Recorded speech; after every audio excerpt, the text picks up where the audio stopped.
October 25, Biyernes, magandang umaga po.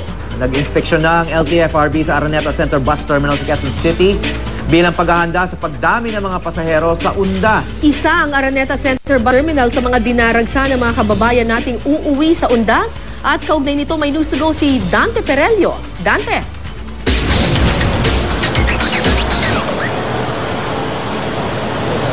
Yes, Kara, Hawi, sa Lunes na nga yung barangay election at sa Biyernes naman ang Undas, kaya inaasahan ng dadagsa ang magsisuwi ng kani-kanilang mga probinsya.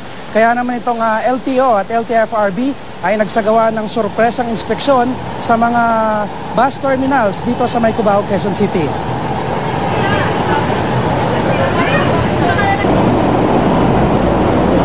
Hari Kara, simula na ngayong araw ang Oplan Undas ng DOTC at mismong si LTFRB Chairman Winston Hines ang nanguna rito kung saan una nilang pinuntahan ang Araneta Bus Terminal. 4 na bus ang out of line at isang kolorum na taxi ang agad na nasampulan at tinanggalan ng plaka.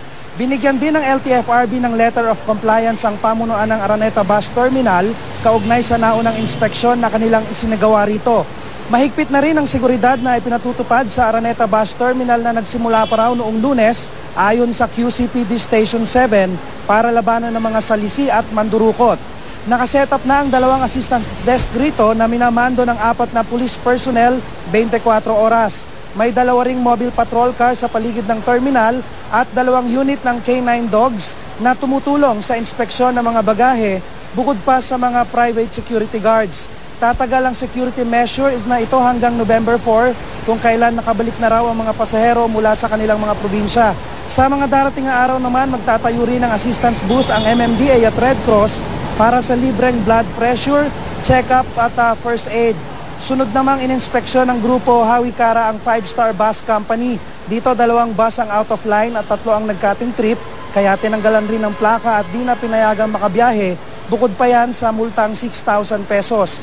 Nang puntahan rin ng bus terminal ng Jackliner kanina ay 15 bus naman rito ang nahuling out of line at kolorum. Narito ang pahayag ni LTFRB Chairman Winston Hines. Hindi po katwiran yon. Dahil wala namang emergency dito o nasiraan, nasasakyan. Pwede po yon pag nasa daan at kailangan nilang puntahan para ma-rescue, makuha yung mga ibang pasahero. Pero andito sa terminal, dapat Divisoria ang kanyang terminal. Nandito sa Cubao, violation po yan.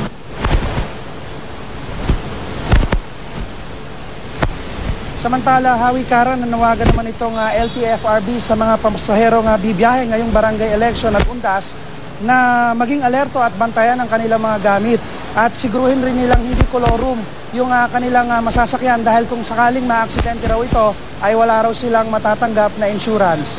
At yan ang latest mula rito sa Quezon City. Dante Perelio, GMA News.